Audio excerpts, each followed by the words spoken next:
Well, earlier on today, there was the funeral for the first victim of the violence that there's been here in Bahrain. That was the funeral of 21-year-old Ali Abdul Hadi Mushaima. Now, that funeral drew a crowd, I estimate, upwards of as many as 10,000 people, the largest mass gathering they've had here in Bahrain for quite some time. And the mood there, like the protests that they've had in Bahrain over the past few days, was frustrated and angry, but very peaceful. I mean, there was no violence at the funeral, and like at the protests before them, they've been conducted in a very peaceful manner. Are you still there?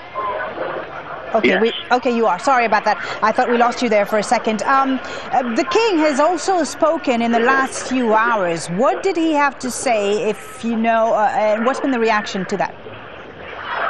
Well, one of the big complaints from a lot of the people here is that they don't feel that the government is representative of their views. The people I've been speaking to today who have not been critical of the king, they've been critical of the government, and what the people I've been speaking to are seeking is a change in government. The vast majority of Bahrain's population, 70% of them, are Shia Muslim, and they have been leading these protests. There have been some Sunni Muslims taking part in these protests as well, but the majority are Shia. They feel that they are underrepresented and feel that they should be given more representation in government. They want the government replacing.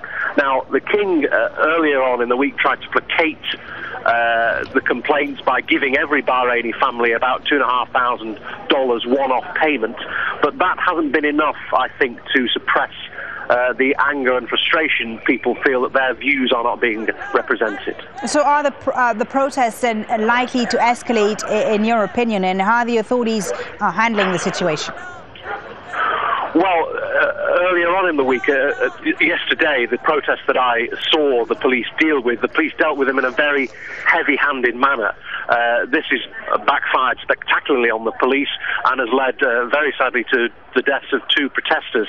Now, the protesters say that they will remain peaceful, and from what I've seen, the protests have been peaceful. It's the police that have taken this rather heavy-handed attitude. It's difficult to say whether the protests will grow in size. Today is a public holiday in Bahrain, so there are a lot more people off work than there would ordinarily be, and there are reports that in certain parts of town there are large groups gathering again, but we don't know whether the police will allow those groups to gather or whether they will continue to disperse them using tear gas and smoke grenades as they have been doing over the past couple of days. Okay, thank you very much. That's our correspondent there on the line from us from Manama in Bahrain. Thank you.